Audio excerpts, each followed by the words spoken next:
Brona C. Titley. Well, your name is class, like class. You just like any name that has the word tit in it. Admit it. I won't lie. I won't lie. My wife had said the exact same thing. My name was Booby Mac Rack, you would be so up for that as well. Okay, that's actually my new wrestler name. That's what I'm going by from now on. I'd love to see you wrestle as Booby Mac Rack. It was sort of because it does sort of like suggest that you would have big, huge, soft, inflatable type boobies, which actually would be a great thing to wrestle in because you'd never get hit. Now we're talking.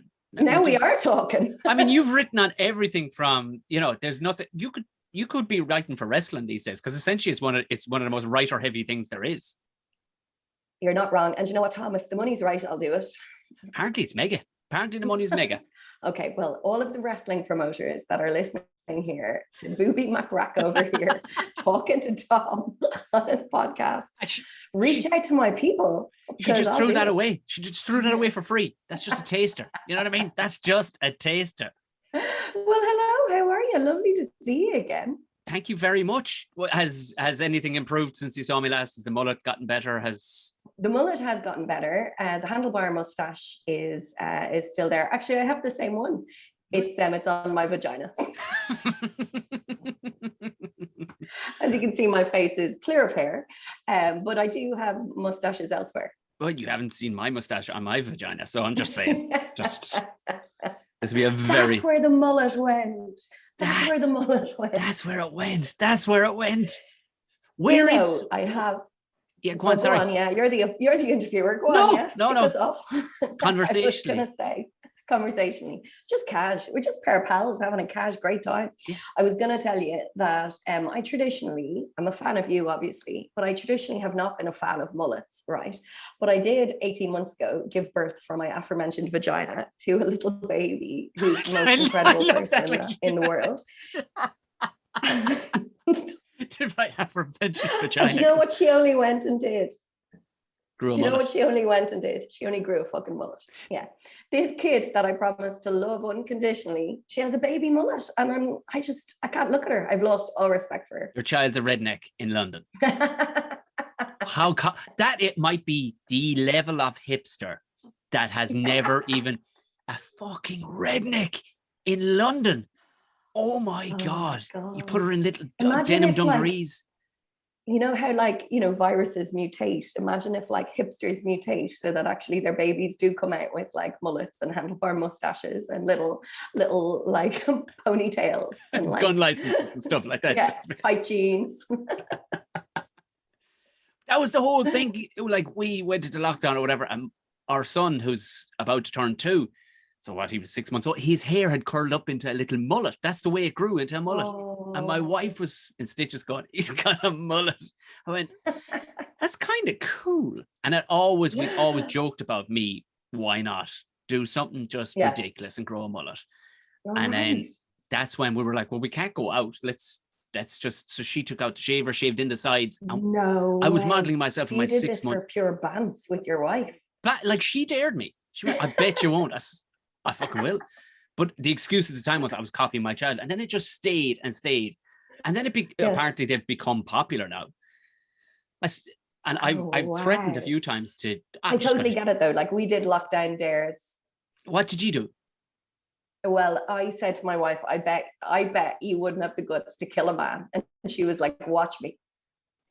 Awesome. And then she grew a mullet. Yeah. Yeah, and then so she killed 2 men and then she grew a mullet, and just you have to do whatever gets you through, It was a long time. It's completely understandable in all fairness, but yeah. I've not threatened, but I've said I'm going to cut it off. And podcast listeners it came together and went and you stormed the Capitol. They stormed the Capitol and went, you are not cutting that off. And these are mostly women that are going, no, come on, we need to look at somebody ridiculous. You can't do this to us. Maybe, and I don't mean to be vulgar, but I also do. Maybe it's that thing where you have to think about something in order to not nut too soon. Do you think they're using your mullet for that? I would absolutely hope they are. I would hope they are. They're there's that, think about a car full of dead cats and Tom's mullet. That's it. And cricket. Yeah, exactly. And cricket. You know what? I really made myself laugh there. And if we get nothing else out of this podcast, then at least there's that. So where is Titley? What part of Ireland are you from? I did, because we didn't get into that, because you were on the Tom and Jerry show with us, obviously. For anybody who's wondering, go listen to Brona's unbelievable fuck off story. It's incredible on the Tom and Jerry show, but harrowing episode. It's not, there's no real chat. We just wind you up and let you off for half an hour. Where are you originally from? That's true. There was no fluffing. There was there was nothing. It was in dry. It was just get in there. It was in dry, but it lasted half an hour, which is, a good You're a pro. time. You're a pro. So I am from Dublin. My dad is from Cork, and his dad is from Cork. But then I believe his dad's dad was from, and this is going to disgust you, England, which is why I have come back to the mother country. But do you know this? I think that Titley, and I've looked it up, so I think it's true. Titley is a small village on the border between Wales and England. Now, I don't know if anyone lives there, because I've never in my life heard of anyone living it's there. On the cleavage, Titley, on the cleavage of Britain, of England. On the cleavage, yeah, that's right. So yeah, I definitely want to move there, because I want my post address to be like Brona C, Titley. That's the dream. So if someone could send me a postcard to that, I'll get it one day. It's a cool name that it sticks out. Like, cause I ended up with like a name where my first name is my initials. They weren't banking on a lot from me, in all fairness. Like, they really weren't. So you've proven them all wrong, because look at you now in your murder shed, interviewing famous, successful, beautiful people like me. Yeah, there you go. To all our audio listeners, that's absolutely exactly what's happening right now. It's fact, verified fact. She has a mullet on her head, handlebar mustache on her vagina, but somehow she pulls it off. She's hot. What age is your child now? She's 18 months. So what have you discovered? Because I knew nothing about children whatsoever. I didn't grow up with little children around us or anything. What have you discovered? Because I've discovered maybe 4 things, and the rest I haven't a fucking clue. Like, and you were never a child yourself. You were just vomited up, full blown man. Yeah. I have discovered that at this age, they sort of have the physicality of a baby, but the like kind of mental capacity of like Evel Knievel, or like a daredevil stunt artist. Basically they'll just sort of see any kind of high, jagged, riddled with broken glass kind of area, climb it, and then be just about to take off, assuming that they will fly when you sort of arrive and save them. So that's kind of terrifying. Yeah. I was given advice by a friend of mine. He's a paramedic, and he's about his day a child maybe 5 years ago. He's just, for the first 3 years, just to let you know, they'd be like a really fun person who's continuously trying to murder themselves continuously. It's just really nice. Like, you'll get on with them, but at the same time they're trying to commit suicide continuously. Like, but it is also just like they are a tiny drunk person. That's what's so funny, is that like the way that they kind of like stagger around, babble, try to fight you, shit themselves, and then do like round after round of tequila. That's like, that's what it is. That's what they're like. You just have to kind of jump on board the party.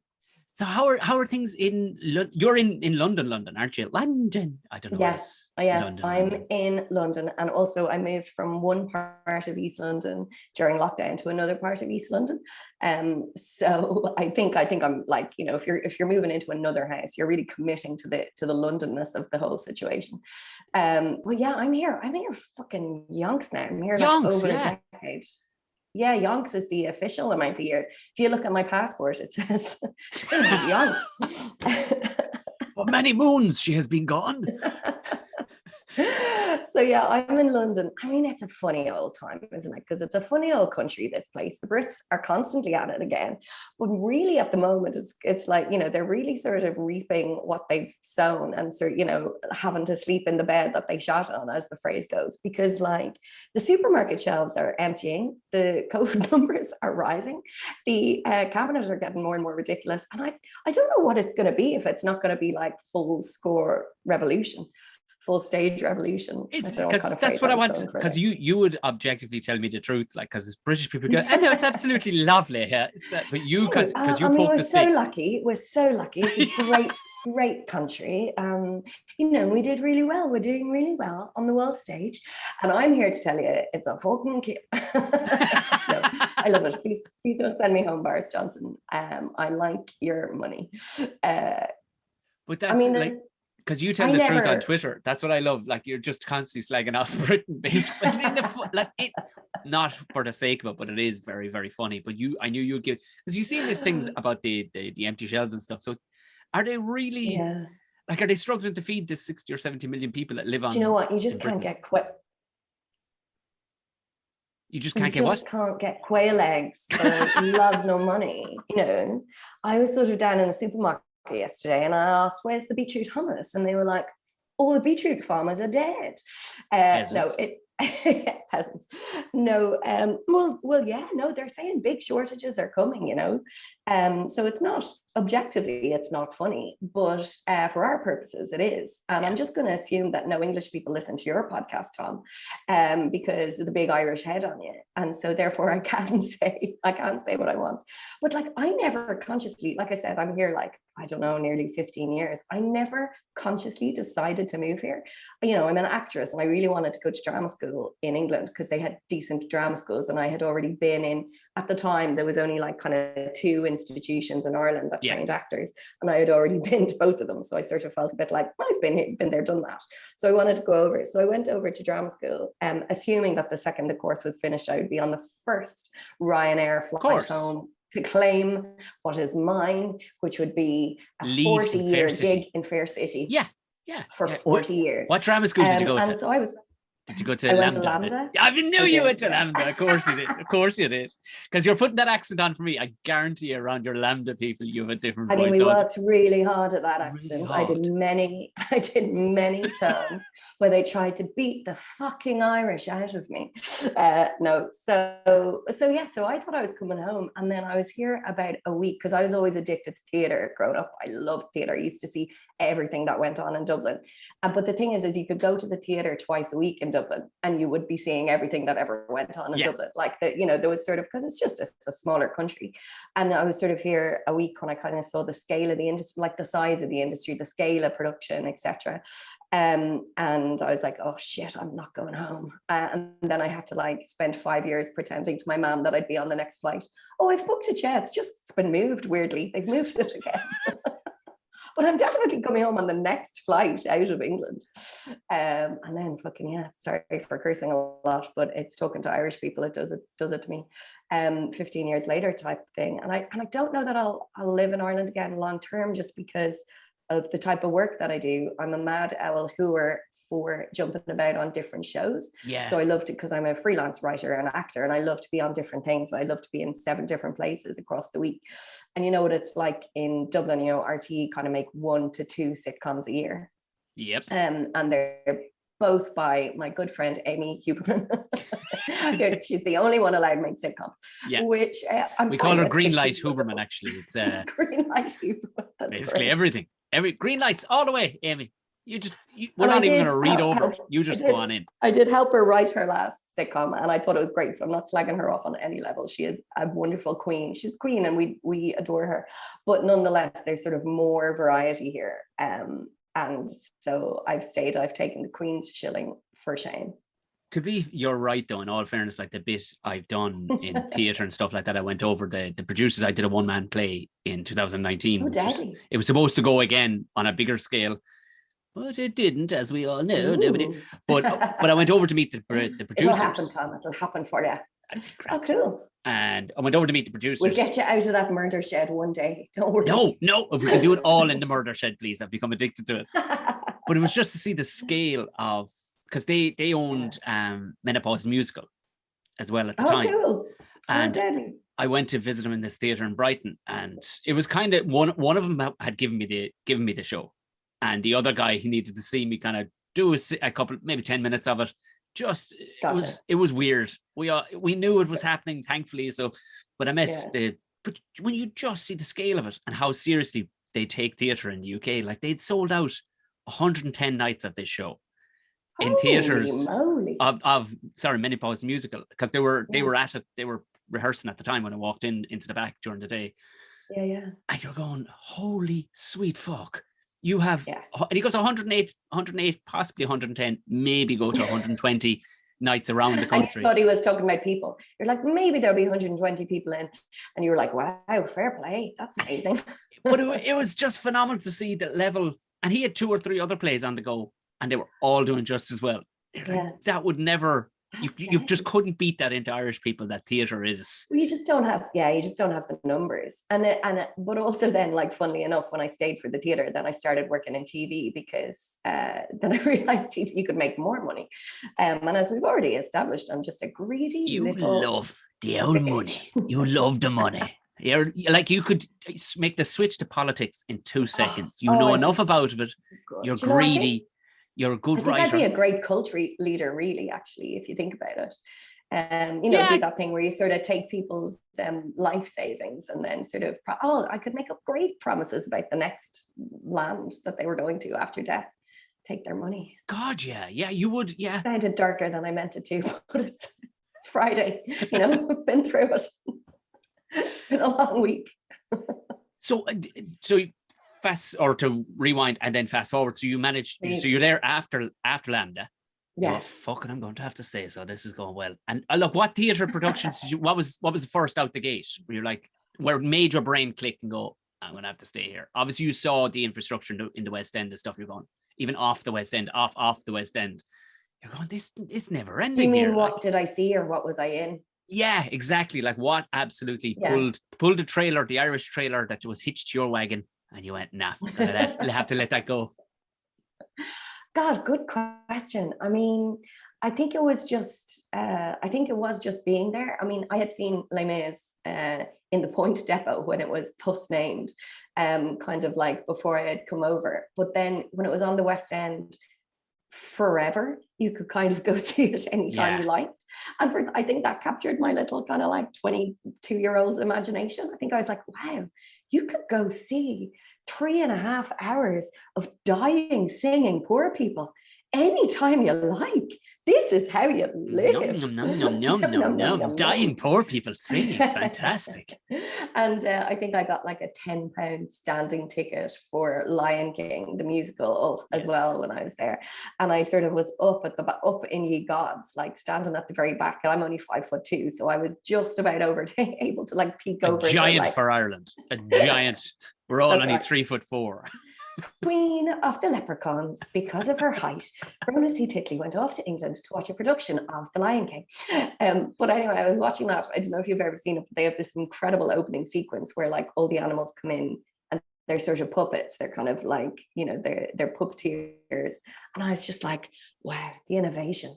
Like, look at how they've done the animals. God, this is something different, isn't it? But I just loved it. So I just stayed because it just felt like there was more. I think I remember reading at the time that there was sort of like 47 theatres on the West End. So I think that was the number that got me, when you kind of think what felt like there was about 4 theatres in the city centre at Dublin at the time. Yeah, you can see why your brain would turn to it all right at that stage. But at the same time, though, you still held on to the accent. Has it gotten thick? Did it get thick when you went back home a couple of weeks ago? Oh, thank God you said that, because it's like I try to be a patient person, but it does make me want to punch people if they tell me that I sound English, which is objectively a fair enough thing if I did, because I have been here like 15 years or so, and it's sort of like, of course you'd pick up a few sounds, but it's so intrinsically linked to my identity that it does freak me out if people think, and also because I only get cast as Irish people because of the big Irish face on her. They're like, no, sorry, we just don't believe that pale, round Irish face could be anything other than Irish. So no, could she play another nun? So no, definitely. Like, and I hope I'm going to have to give my little British child elocution lessons. Although, I don't know how she knew that my name was Brona, because my partner calls me B, and she wouldn't hear me called Brona very often. But she woke up a few days ago and she turned to me and she pointed at me in the face and went, Verona, and there was something about like There is something about like how she forms words as a toddler that just sounded like she was going to stab me on the streets of Dublin. It was so great. So that's actually a very pleasing start. Brona. I love how your child sounded like a junkie. Warm the cockles of your heart. It was like, but an Irish junkie. That's the thing. Sweet. She was just asking me for a bit of heroin, and I just thought it was the cutest thing. Class. Oh, what's this like at the moment? You're writing a spitting image at the minute. Yes, I am. That's actually what I was doing before this very phone call, vomiting up more gold, as I like to say. So I was one of the core writing team on last series, which was BritBox, reimagining of Spitting Image, the 80s, 90s classic. And so it came out on BritBox, the streaming platform, which means that everybody saw it because everybody subscribes to BritBox, right? Tom, don't you have a subscription to BritBox? Let me just check it. Yes, I do. It's there. Did you just look at your arse and that's how you checked? Yeah. That's where I keep all my subscriptions. Where do you keep? Yeah, I keep them in aforementioned badge. Your BritBox. Yeah. Yay! There you go. I will let you call my vagina British because it was a good joke. It was low-hanging fruit at the best, and that is not also they're my favorite. Listen, low-hanging fruit paid my mortgage, and so I'm writing on Spitting Image. I've been popping up in a few sitcoms, so I'm in Buffering, which is on at the moment, an ITV sitcom. I had a little part in that. I had a little part in Motherland, this series, playing an Irish nun, sure, in a Wimple, sure. It was a delight. And then doing kind of bits of other writing. So I have other stuff in development. There are other shows that I write for over here, kind of on and off, various bits and bobs. So I'm kind of supposed to be doing a feature film soon, which is top secret. So I can't tell you anything about it. So I don't know why I brought it up except to sound important. Man, now I want to know about I'll steer around You've got a semi, don't you, now for my news? I just got to drive around it until you cough up that info. Let's big you up. Because I now need to, because I want that info out here. Now I need to just compliment you continuously for the next 20 minutes. Oh, please, yeah, BAFTA go for it. award winning. BAFTA award winning. That's a stretch. Well, I mean, you did. I won a BAFTA New Comedy Writing Award as opposed to like a literal BAFTA, but I will allow it. I'll allow you to say it, just like BritBox. It's more BAFTA-ish than anything I have. Christ almighty. Like, was that the announcement on the stage? What can you pinpoint the point where you're like, we're flying it now? Obviously, you're able to cover a mortgage and stuff like that. But at what point, because that was a humble brag I slipped in, wasn't it? Yeah, I know that for anybody in the comedy world who can pay a mortgage, you're flying it. I mean, I didn't say I could pay it. I just said I had one.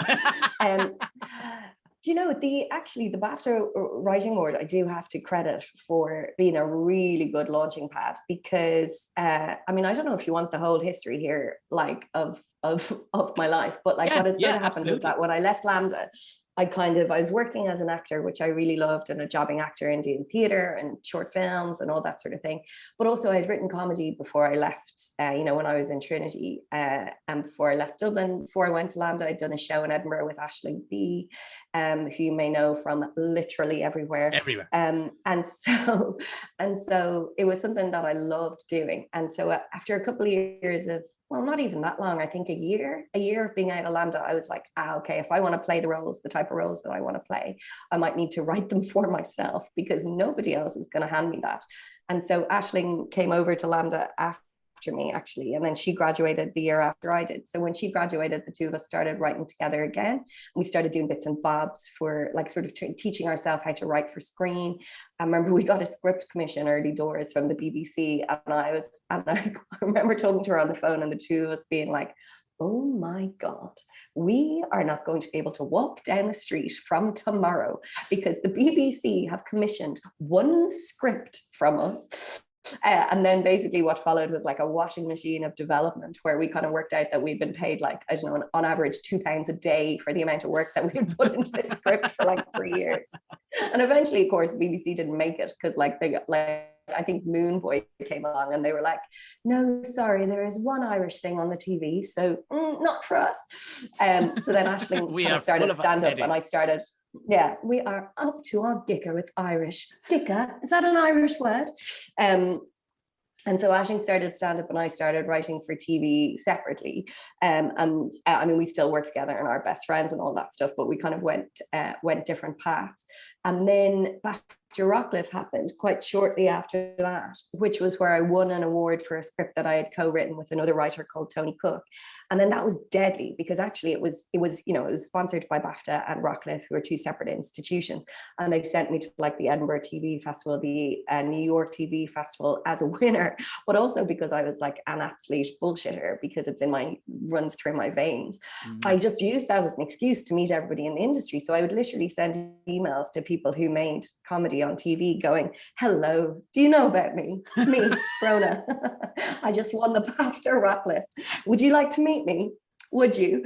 And in fairness to like lots of producers, they were like, yeah, go on then. We always need comedy writers. And so I kind of used it as a launching pad to meet loads of people in the industry. And then I started to get jobs. And the thing about TV is that like, once you get a job, it's easier to get a job. Sort of catch 22, like in order to work in television, you need to work in television. So that was dead. It was really helpful to get that. And another thing, like you mentioned Twitter earlier, I was using Twitter. I've been using Twitter for 10 years. I'm not saying I use it perfectly, but it's another place where actually you can remind producers that you're out there.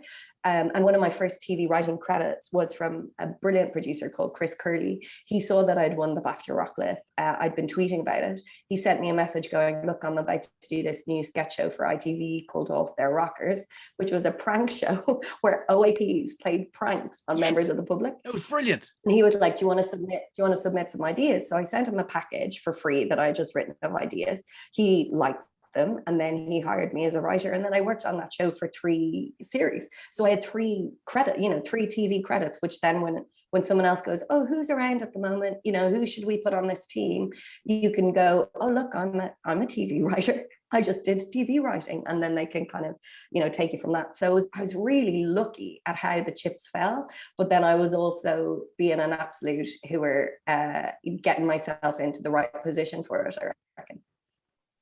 Yeah, because you'll hear people say things like that, like, oh, well, I just was lucky. I just was lucky when it happened. No, like that you are, I know I don't want to sound all fucking Tony Robbins there, but you make your own luck too. When you use it, like the phrase, I hoored me way into it and I don't give a bollocks who found that. You know what I mean? But you have to use your elbows in that business, don't you? Because in 2 seconds you'll be dropped like a hot snot as well. Like. Yeah. Yeah, absolutely. And I'm sure that'll happen because, and you kind of have ups and downs where you're the hot ticket of the moment. And then other times where it's sort of like they're looking for anyone but Brona C. Titley, I'm sure. But using the Bafta vibe then, do you reckon something like that would work? Because Irish people are so begrudging in a way. Like the Brits have no problem when it comes to a label or a title or a tag. They fucking love it, don't they? They're like, what's Bafta? Like, you could have 50 Baftas in Ireland and they'd go, Era? Yeah. No. Like, I can tell you right now that if I had tried the approach that I tried over here in Ireland, I would have been blackballed from Malin-head to Mizzenhead because basically, because I did do the thing of like, I think that they were sort of confused by my Irish confidence, or like, what was essentially, I guess, naivety. But were you Conor McGregor? Is that what you're telling me? You Conor McGregor the situation. I am Conor McGregor. That's my other. You're his writer. Alter ego. That's what. No, I'm his writer. Yeah. Can you imagine? I look good. I dress good. And I punch good. That was me. I wrote that for him. No, but like, so they were kind of. I don't think many people had sort of like messaged them and been like, "You must meet me." I'm a Bafta Rockcliffe winner. You must meet me. And I think because I was sort of like chatty and cheerful and Irish, then that sort of like got me through the door. And then, luckily I had scripts to back it up with. But I think if I had like phoned people up in Ireland and been like, you must meet me, they would be like, holy Jesus God, the brass neck on her. Would you, can you believe it? She thinks she's great. She's very confident, isn't she? Oh, etc., etc. So I think I had to get a few credits over here, and then luckily I have worked in Ireland, and I absolutely love it because you immediately snap back into where you learned your humor in the first place. Yes. The quick way that people you know, you can make a joke, you can kind of step on the bus and make a joke immediately, and the bus driver will yes and you. Whereas here, you know, Londoners are very funny and they're very friendly, but you have to do the groundwork. Like you have to do 4 sentences of explaining who you are and what your joke is before they will join in. Whereas I think with Irish people, there's a shorthand that you can kind of snap into straight away, which I just love. I suppose it's a numbers game too. I'm sure there's probably small places even in the UK where possibly that vibe can be done the same way. But when you've got whatever 6-7 million people in a city, nobody's giving you the time to be. You know, they're not going. Oh fuck's sake, sit down. You know, sit down. You know, as you said, like you go onto the bus and go, well, what's the fucking crack? You can go from there. And it's that was what I want. When I talk to people who are funny for a living, where did that was, because there are plenty of Irish people and plenty of not funny Irish people. Like, was it a gas household? Like, or where did do you know what I mean? Where did the funny fucker in you? Where was that born?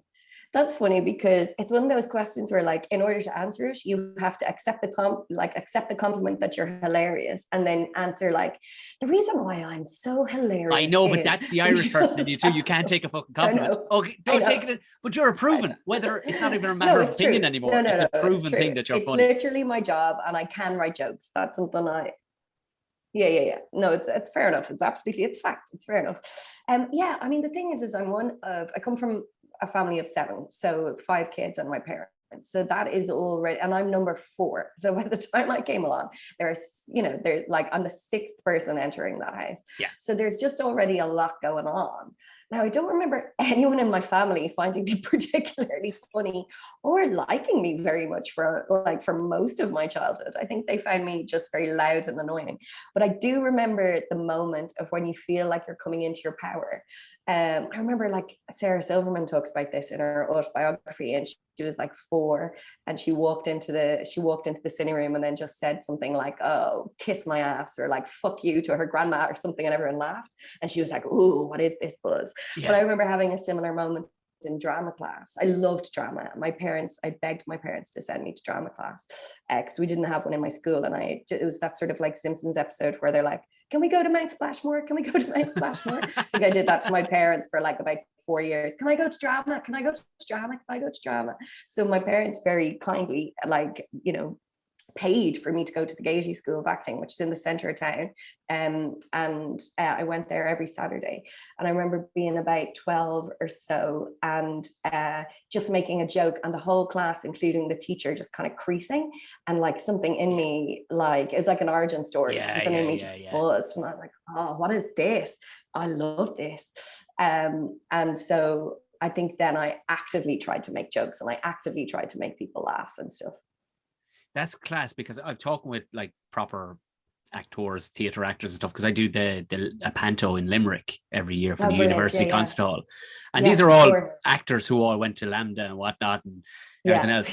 And it's nearly gets drilled. What I've found, unfortunately, with talking with, it was a good friend of mine, Haley Joe, she has played the princess, the lead and I was just like, she's very, very funny. Her mother is fucking hilarious. Her mother had been like a princess years ago as well, and and I mean, she's the choreographer, and anything that needs a dance of any sort being filmed in Ireland, like Enchanted 2 just got done, and Scary, she was the lead choreographer or whatever. But amazing. I said, why don't you should be pressing for more comedy in the show, because they give all the comedy more or less to me, because I don't sing or dance.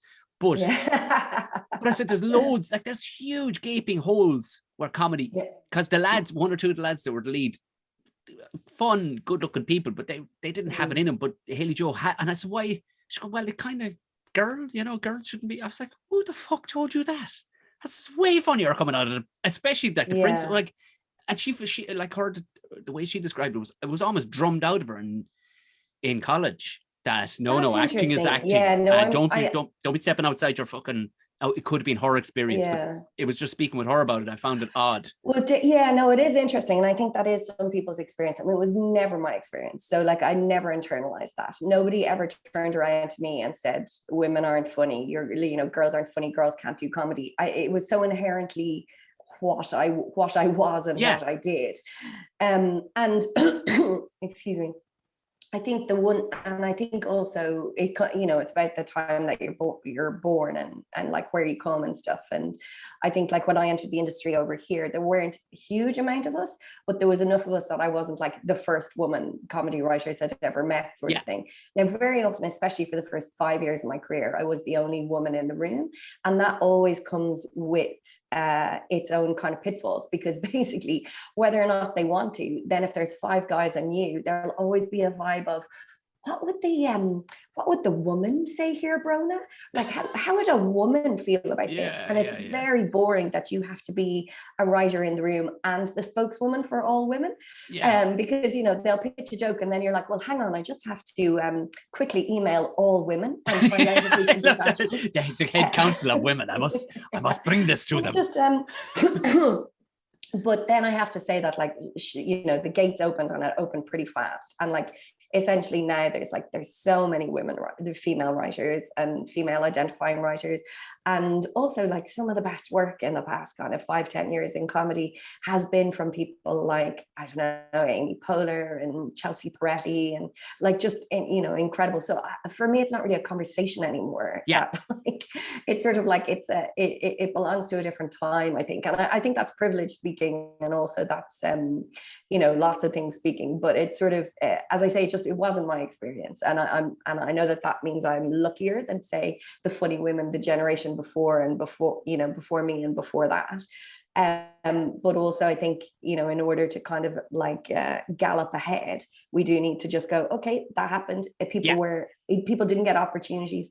They were kind of excluded from the industry. We need to redress that. But now we also just need to kind of let go of the prejudice and the stuff that you're talking about, which is like it being drilled into you that like you're supposed to be pretty and not funny. Yeah. Well, and in order to prove that, I just gave a very serious, not funny answer. I liked it. No, I like the irony of that. You gave it like. Listen to my extremely serious lecture about how women are funny. Okay. I actually wrote my dissertation on women in comedy and how we can do it too. Okay. And now I have to admit that I said that in a funny voice, but actually I did write my dissertation on women in comedy. Did you? I did, yeah. I mean, I could never understand it. That's why it flabbergasts me when I met her. That when she said that to me that time, I was like, what? Yeah. That doesn't make. It's the funniest people I knew. Well, one is my mother, anyway. You know what I mean? Like, it just didn't. But I said the perfect balance. You need everybody involved in a writer's room. You really need everybody's, you know. Yeah. And in answer to your original question, now we've gone on 5 oxbow lakes around now, which is like, I would be doing a discredit to my siblings to not mention that they were funny and that my parents are both very creative, kind of intelligent, funny people. And, you know, I don't know if you have siblings, but like nobody makes me laugh like my brothers and sisters do. And like nothing is ever as funny as the stuff that they say and the jokes that you fall into and stuff. So I definitely think that there was a training ground in that respect, and also just being heard in 7 people. You know, you need to come in with it quick. And I think that's why my brain does work fast, which is actually very helpful in a writer's room, because, you know, the showrunner will usually go, we need a punchline for this. And they're not going to wait 10 minutes for you to kind of write out the perfectly worded answer. You need to just sort of vomit it out. And I've always been very good at vomiting out crap. But that's the beauty. Yeah, that's the beauty of it. And my wife, I suppose her brothers were away an awful lot. They were a couple of years older than her. So it took her a while to get used to my crowd, because everybody's trying to outdo each other. Okay. If you know what I mean. Like there definitely is a one-upmanship. Yes. Which is healthy, because it's like, well, we keep this comedy edge competitive. That was funny. I'll give you a fucking that. But wait to hear this, you know, and it was takes Jesus. I mean, that takes a slap in the head, and it's, you can see why for British people it can be a bit. Oh, hello. Yes. Slow down a bit, please, for me. Wow, this is, you know. Yeah, absolutely. What will you do if your child ends up with an English accent? It's something, because my wife is more concerned about our child now having a Culture accent. But it's going to happen, because she'll run away and take the children to Dublin in the night. Yeah, I think that's a strong possibility of it. Hey, there's a couple of suitcases packed behind you there. Was that? Yeah. Oh, she's gone. She's already gone, isn't she? White-shaped hole in the door. I mean, I think what I will do is just swap her. for preferably one of your children. I mean, you have one a similar age. I'll take him. Grant, well, the mullet is gone even now. So, I mean, the mullet got chopped off. So he's relatively normal now. You know what I mean? So, but is there, I know you're entrenched in the UK and whatnot, and you were figuring in the long term. Yeah. Could you ever find yourself, doing what those expats do and move to the west of Ireland and buy a lovely cottage? I mean, the thing is like this, like I've taken you through my origin story where I was like, this is where the industry is, this is where the work is, this is where I need to stay. But then obviously 2020 happened and everything went on Zoom. And actually, like, I worked on Spinning Image for 6 months last year, and I didn't meet a single human being. I didn't know what their legs were. I loved that notion that it was just all puppets talking to you. It was just puppets in the writer's room. Yeah. So it was just me and puppets. And so I would be like, Putin, what about a sketch for you about how you love poisoning people?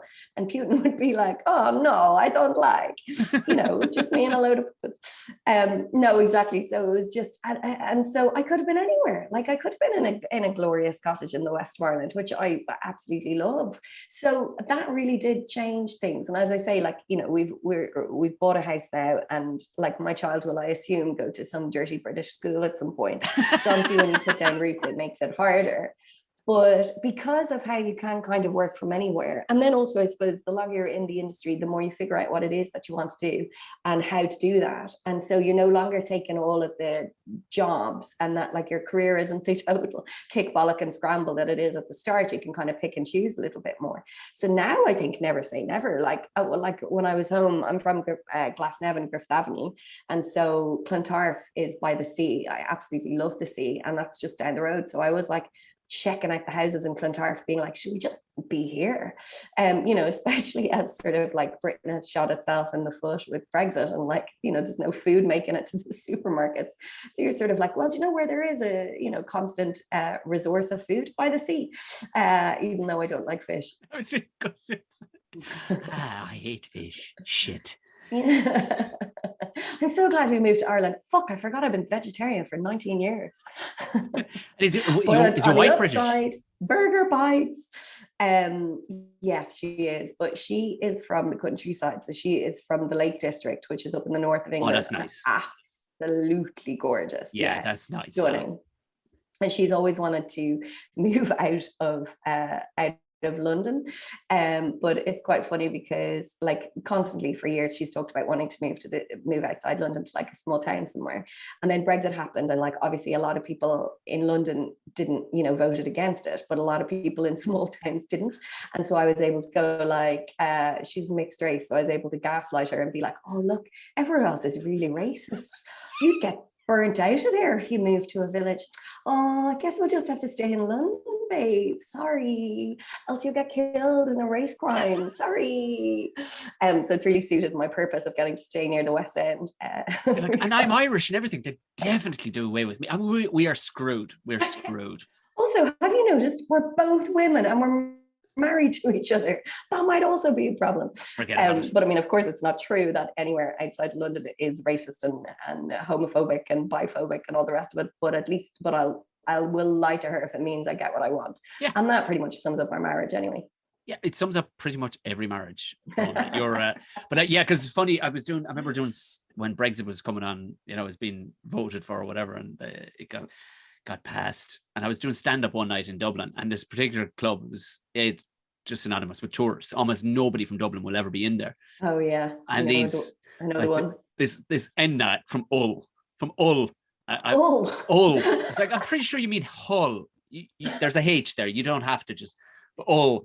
And this woman who was the mother of the soon-to-be bride, she just had the squarest shaped human I've ever seen. Like she looked like somebody brilliant. just like do you remember the honey monster? Do you remember? It's just yeah.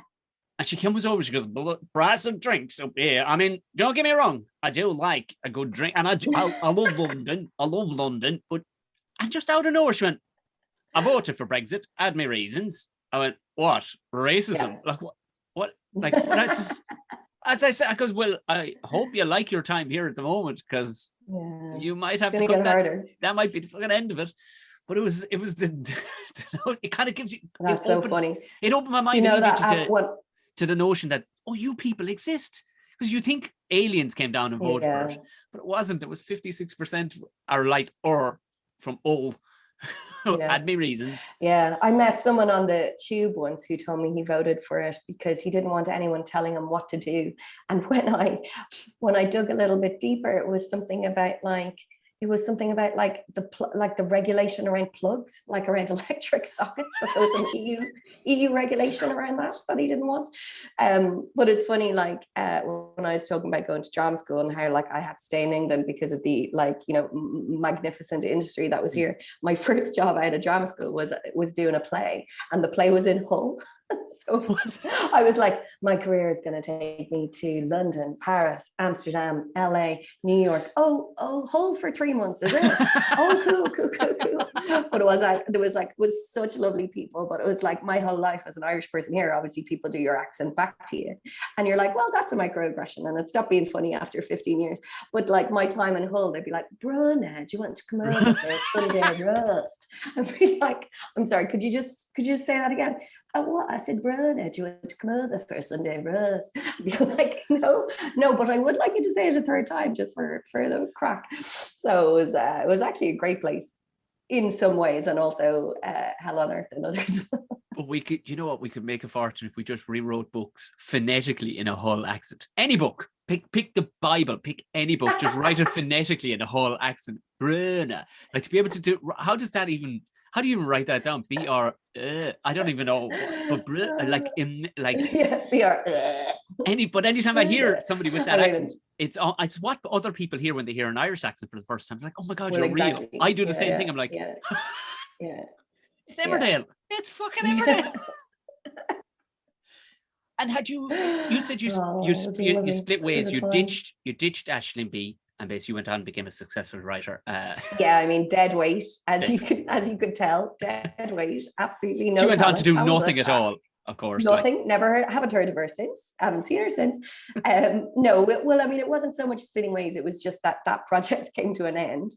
And we both kind of had these other things that we did, which was that she did stand up and I did TV writing. But I mean, to this day, we work together. And actually I work Aisling's somebody who gave me a lot of chances in the industry in terms of like when she became team captain on 8 out of 10 Cats, she brought me on as her head writer. Class. So I kind of like ran her room and wrote for her for all of the series. And I can't remember if I'd been a head writer before, but I think probably not. But also that was like going to joke gym, because basically like with a show like that, 8 out of 10 Cats, for example, like it's a panel show, they record 2 in a row, just because Jimmy Carr doesn't like working that much. He wants to just get it done. So, it's a 40-minute TV hour. They record for 2.5 hours, and then they take a break, and then they do another one for 2.5 hours. So you have a 5 hours of chat. So people are always surprised that there are writers, but like, of course there are. If you have to sit there for 5 hours and talk about subjects as disparate as like Brexit, Trump, and the fact that they've just changed the shape of Toblerones, and the way it works as well is that like you get subjects early in the week on the Monday, and by the time the record comes along on the Thursday, 3 of them have gone and they've been replaced with 3 other subjects. And so, when I started on 8 to 10 Cats, I think the most I had done was sort of like maybe write 2 pages of jokes in a day, when I had done stuff like writing gags for the Bafta TV awards and stuff like that. I've been so proud of myself that I'd written 2 pages of jokes. And like on 8 out of 10 Cats, I would write 10 pages of jokes a day, all week. So like you'd have written 50 pages. Well, no, that's not true. Like it would be the same 10 pages that you would be kind of like editing and coming back to. But like it just was like going to the gym for your brain, because you would just suddenly you would just have to find the topic and get to the funny, and find the topic and come at it from another way, and then find the topic and then go off topic. And like, so it was just so, when I came back to writing narrative, like after that, when I went back into like rooms for sitcoms and, sitcom pitches and stuff, it just was so brilliant, because you suddenly had this ability to just gag up every sentence if you needed. But everything must have been as tight as a drum after that then. Exactly. You know what I mean? No wasted words whatsoever. Yeah. It's all I can describe it as like going to joke gym. It was like, your joke, Aisling used to call it joke fit. She'd be like, oh yeah, you go off and do that other job now, you're joke fit. Joke fit, yes, perfect description for and during the filming then, so they're filming with them all on board, and I've kind of been involved in much smaller versions. and it was much Sure. much more lethargic than that. But physically, like you're penning the jokes, you have your subjects and whatever, and Yeah. how are you getting them to Aisling on the day? Was they So across? all of the writing is done kind of before that. Fair And say someone, Aisling's not the only person that I've written for on panel shows, but people will have a totally different approach to how they do it. But like, Aisling always wanted things to be her ideas, and then you would help her shape them into a punchline. Okay. I mean, she did so much of her own writing, and obviously, and some people do, some people don't. But essentially, it would have kind of been done in the week before, and then they'll kind of go out and perform it. And then while it's recorded, the writers are doing something extremely crucial, which is sitting in the green room, getting drunk and bitching about everybody. Yeah, fantastic. Had you ever considered stand-up yourself? You wanted to get to, wasn't it? Yeah, of course. Yeah. It's not something I ever considered, really, because it's just not for me. Like, I don't like mining for my own life. I don't like working nights. I don't like being on stage and not playing a character.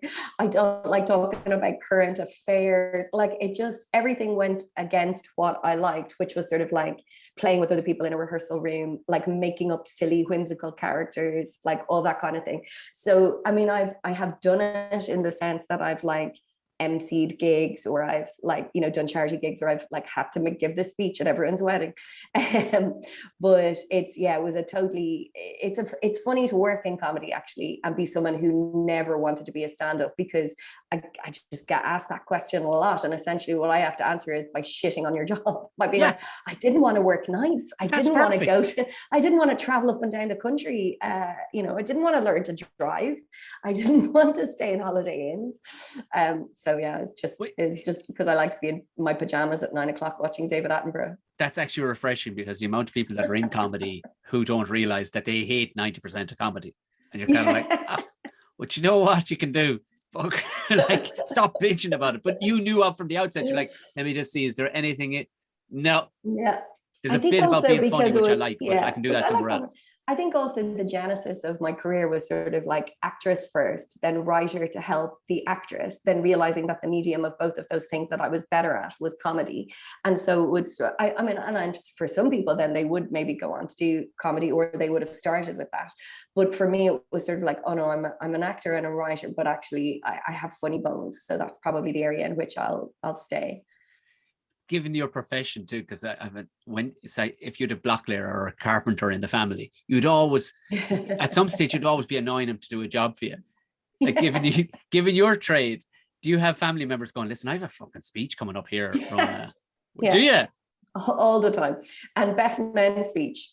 They'll send me an email from someone I haven't seen in like 10 years and be like, I have to give a best man speech. Would you have a look at it or send it? And it's so funny because I don't mind, because I know that I call my friends who are doctors and be like, listen, I've got this little mole that doesn't seem to be going away. And is it normal that there's a bump in my head that looks just like, it looks like, so I actually think, you have to give a little bit of your profession away for free if you do that to other people.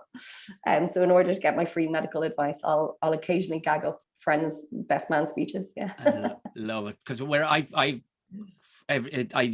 your phone knows you like somebody, like even if you, of course. No, on Twitter or social media, I don't know what, because I follow hundreds and hundreds of people, and I don't think you're tweeting literally every fucking minute. But every time I go on Twitter, I'm occasionally writing in writers' rooms and raising my hand, but only occasionally. I will write for you, but through the medium of social media, you can extract it how you want, But every time I go on, it's like Brona has it, and every time it's like, I enjoyed that tweet now. Yeah, I enjoyed that tweet now. I like that. I like that compliment. Thank you. That's like when you said I hadn't lost my accent now. That'll be when I go in bed tonight. I'll be thinking, haven't lost my accent, and Tom thinks I'm great on Twitter.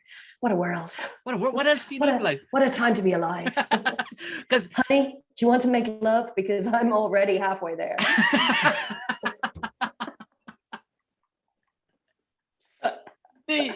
But have you ever gotten in trouble? Because in fairness, some of your stuff, like, I love it when there's a bit of Brona's in a bit of an out fiery mood. I'm like, oh, fucking lovely now. That's great now. Because I'm a cantankerous old prick at the best times anyway. But I'm like, oh, that's nice. That's not only funny, but there's a bit of bite to that now. I like that. Yeah, I've gotten in trouble. So there there was one sketch. I've talked about this before with Alison Spittle, but I'm not sure if she ever put out the podcast where we talked about it. There was one sketch that I wrote for the Tracey Allman show. I was writing on the Tracey Allman show for the BBC, and I was the only Irish person in that writer's room, and I wanted a bit of Irish representation on all the sketches that we were writing.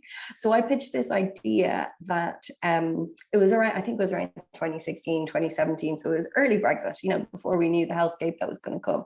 So I pitched this idea about kind of all the Remainers who were trying to get Irish passports, and kind of taking the piss out of them. And because Tracey is Tracey and she's an incredible impressionist, she wanted to do it as she was the Irish person. And so we came up with this idea of like the sketch was like paddy passports, where like Remainers were coming over and paying and saying their ancestors were fucking Dublin's fair city woman, what she called Molly Malone. I can't even remember what the sketch was. But anyway, so it went out on the BBC and it went out online, and everyone in Ireland came for it. Like they were like, what, do the Brits think that we're trying to profit off Brexit? Like, do the Brits think we're like, and the accents in this sketch are terrible. I was in the sketch with my with an accent that, was born and bred in Glasnevin.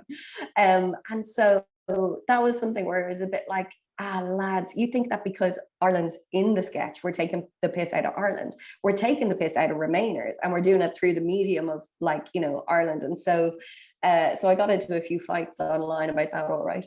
But that wasn't particularly serious. There was another time, it was so funny, Tom. You can look this up because it really made me laugh. There was another time I got hired on an ITV show. I'd been on loads of shows. Basically what happened was the head of ITV and a few of us in comedy were at a conference where the head of ITV comedy announced that she was going to change contracts so that all group written shows at ITV had to include at least one woman in order to make people in order to help more people get their first TV credit. It was not saying if you write Peep Show, if you're pitching a show, then you absolutely has to be written by a woman. It was just sort of like group written stuff. It was just like a good step forward. Anyway, I was on the same panel where she announced this. We didn't know that there was a BBC journalist in the audience. And then the next day I woke up to messages from friends and Google alerts, and it was articles in The Guardian, the LA Times, the Daily Mail, and it was all saying ITV bans male comedy writers, and there was a giant photo of my face. I was literally used as the poster girl for keeping men out of comedy. And it was so funny because literally, the headline was clickbait. It wasn't, her changes to contracts wasn't doing anything like it. I was nothing to do with any of it, except that I wrote on ITV shows and was there. So someone found this hideous picture of me as well, a really bad one of me accepting an award at the New York TV Festival. I just sort of looked like I'm absolutely off my head. And then so that was sort of a national, it was sort of a little media storm, and I haven't done anything. So there's been a few things like that where you're sort of attached to a show, and then that kind of it's something that'll kick off. But for the most part, it's fine. I could only imagine though, for the pure warped brain on the likes of you and me, that you'd lean into that for a few days for the crack, just for the crack. Go, yeah, fuck men, yeah. Well, it was funny because I wrote. Yeah, is exactly it. I wrote a kind of Guardian response article about it all, which is exactly where I did that. I was like, I can't wait to keep all men out of comedy. Can't wait to write my sitcom called Gal Qaeda. Dude. I mean, I think the Galaban. Yeah. I met a man who could make a joke once, but I haven't met one since. Yeah, exactly. That's exactly, got to lead in. The Galaban. Oh my God. I think the Galaban isn't bad. There's a lot in that. I'm just there's a lot in that. If you we're just throwing stuff away for free here, people. Throwing stuff away here for free. Listen. There are no bad ideas. There are only terrible ideas. And for anybody who's wondering, is all of Brona's tweets as highbrow and as intense as that? Her best tweet that I still to this day, I'd give it an odd look just to go, is your pinned tweet at the top, and it's a picture of The Rock basically full to his fucking neck with 18-year-old fucking testosterone, and sitting there full of muscles. Brona wrote all those muscles, and he could still be beaten by paper. Walk away, drop the mic. beautiful. Fucking one of those, not a wasted morsel in that. Just not a waste. I love it. Thank you. Do you know The Rock responded? He did not. Oh my God, he did. He absolutely did. Yeah. I wrote that tweet like, like with Twitter, you're like, that's funny. I've just thought of something funny. Sure, I'll tweet it. Yeah. And then other times, like you feel a bit like, oh God, you know what? I probably haven't tweeted in ages. I should think of something. Right, here's a joke about rock, paper, scissors. I look forward to getting 7 likes. There was a real one of those that morning and I sent it off. And then I had gone out for a walk with a friend and hadn't looked at my phone. And it was like, I had like a text from my hairdresser going, I can't believe The Rock just tweeted you. And I was like, what? So I went back on Twitter and people had liked the tweet and stuff. And then The Rock had responded. And I think it was something like, he was like, Brona, it says in like section blah, blah, blah of the rock, paper, scissors memorandum that in order for paper to beat rock, it has to cover all of the rock. I am too big for paper, ergo I cannot be beaten. And I was like, sorry, did The Rock just say Brona? What? I didn't know The Rock knew the word Brona. It was pretty good. I mean, it was a good day. Fair play that he, rather than just a simple retweet, he actually replied and exactly. actually, came up with the rules. Yeah. Brilliant. Very, yeah. It was a cool. Good gag as well. Like his was a good gag. Yeah. Imagine somebody that muscular wouldn't be bothered with gag, but fair. That I still to this day, go have a look at it. It'll just because the picture's perfect. He's all sweaty and there's muscles on top of muscles. Yeah. He looks like one of those Belgian cows or something. He's ridiculous, but it was. So before we go, what's next from Brona? So let's stay here. I know. My God, my wife is, the second I told her that you're in Motherland, she's like, fucking what? Because it's a fucking brilliant show, isn't it? Oh, it's great. Yeah, I mean, my part is absolutely blink and you miss it, but I will never pretend that. I'll tell everyone I'm the lead. What's next? Well, I mean, follow me on Twitter at Brona C Titley. It'd be lovely to see all of Tom's stalker fans on there. As I mentioned earlier, I'm in Buffering season 1, ep 4, Motherland season 3, ep 2. I'm writing on the second series of Spitting Image, which starts in September. I'm not sure if the date has been announced yet. And then any number of TV shows that as soon as I can talk about them, I'll tweet about them. But yeah, I tell you what, if you're watching something on the television and it's funny, just assume I wrote it. There you go. Yeah, I was literally just thinking, I'd say, and know then that you have one up on whoever's sitting beside you on the sofa, because you're like, I kind of half know. Yeah. I kind of half know the one. Even if it's Faulty Towers from 30 years ago, just assume it was me. Just assume. I still didn't get out of you. I was a small child. I still didn't get out of you anything about the feature film, but you know what? That could be the follow-up podcast when the feature film that you possibly. I already regret saying it. Yeah, I mean, exactly. it's a broad enough. It's broad enough that we're going. It's broad enough. They can't say you said a feature film. We're suing you for everything you got. We use the word feature in our title. Oh, maybe that's a clue. This is like QAnon now. We have to find out exactly what Brona's on about. Brona's new feature film. Yeah. I mean, it also may never happen because that's how the industry works. But sure, listen, I'll dine out on it while I can. Well, now before we sign off, the Brontent / Brontent. Couldn't Brontent. The Brontent coming out. I missed it. I love it, Tom Tent. No, mine sounds like a child's tent that you pop up, or just some tent. It just sounds. Why is it just funny to change words? Like when you said the Galaban, I was like, nah, gag of the day. Yeah, childish, because we're children. That's when we get paid to be grown we never children. Grew up. That's all we're getting paid to do is be grown. Maybe that's children. More what the question should have been like. What was the event in your childhood that meant you had arrested development where you never grew up? I am Peter and Peter Pan, whatever the female version of Peter is. Nobody can discover. I've been asking people for the last few weeks. Nobody can tell me what the male version of a Karen is. Is it a Kevin? Is it though? Because people said because K. I don't know. I think a Simon would be close to a Karen. I think it's a John. John. Yeah, be John and Karen, wouldn't it? Calling the police. I fucking would too, wouldn't it? You know, they go on holiday. You know, they're from Hull and they go on holiday to a place like on holiday. Marbella when we have a few pounds, you know, from the ponies. This, all I'm trying to do now is impress you. I'm going, put me in your next show. I'd No, love just to trying go to. to Marbella. You'd be all right, wouldn't No, it? you're there, Tom. You're cast. Oh, wouldn't you love to go anywhere right now? Anywhere. Yeah. I was in Galway last Anywhere. weekend. I'd go to your murder shed. It's open, but so sorry. Oh, you do have an Irish passport as your wife. Jesus Christ! Did you think for a second I didn't have an Irish passport? No, when you said you didn't have a driver's license, and then just Oh, one yeah, document over across No, in my that's true. brain. Just Yeah, that's fine. That's fine. now, are the rest of your Um, family British? That's the only thing. Well, yes, Sue, my wife is British. For Sorry. my sins. Sorry, Thank you. she Sorry can't for come in your the murder troubles. shed. Sorry. And yeah, hopefully my baby will have both passports when the admin catches up. Well, Brona C. Titley, this has been absolutely gorgeous. Thank you very, very much. I had a terrible time. Thank you. Bye.